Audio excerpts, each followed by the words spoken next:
The National Commission for Men Bill 2025, Dr. Ashok Kumar Mittal, to move for leave to introduce the bill.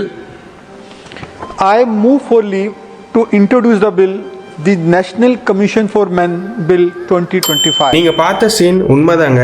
முதல் முறையா ஆண்களின் உரிமையை பாதுகாக்க national லெவல்ல commission form பண்ணணும்னு சொல்லி பார்லிமெண்ட்ல பில் இன்ட்ரடியூஸ் பண்ணியிருக்காங்க. உமன்ஸ்க்கான எவ்வளவோ கமிஷன்ஸ் அண்ட் லாஸ் இருக்கு. இப்போ முதல் முறையா ஆண்களின் பிரச்சனையை அட்ரஸ் பண்றதுக்கும் ஒரு கமிஷன் வரப்போகுதுங்க. இந்த கமிஷனோட மெயின் எய்ம்னு பார்த்தா ஆண்களுக்கு எதிராக ஃபைல் செய்யப்படுற ஃபேக் கேசஸ்க்கு இது ஒரு பெரிய ஃபுல் ஸ்டாப் வைக்குங்க. தேவையில்லாம ஃபேக் கேசஸ் ஃபைல் பண்ணா 25 லட்சம் வரைக்கும் ஃபைன் இம்போஸ் பண்ணப்படும். அது மட்டும் இல்லாம டைவர்ஸ், சைல்டு கஸ்டடி போன்ற விஷயங்கள்ல ஆண்களுக்கும் சம உரிமை கிடைக்கிறத என்ஷூர் பண்ணுங்க. இப்போதைக்கு இது பில் ஸ்டேஜில் இருக்கு. கண்டிப்பா இது ஆக்டா பாஸ் ஆகும்னு சொல்லி நம்புவோம். பாவப்பட்ட உங்க மேல் ஃப்ரெண்ட்ஸுக்கு கண்டிப்பா இந்த வீடியோவை ஷேர் பண்ணி தைரியமா இருக்க சொல்லுங்க. சாமானிகளும் சட்டமறிய நம்ம அக்கௌண்ட்டை ஃபாலோ பண்ணிக்கங்க.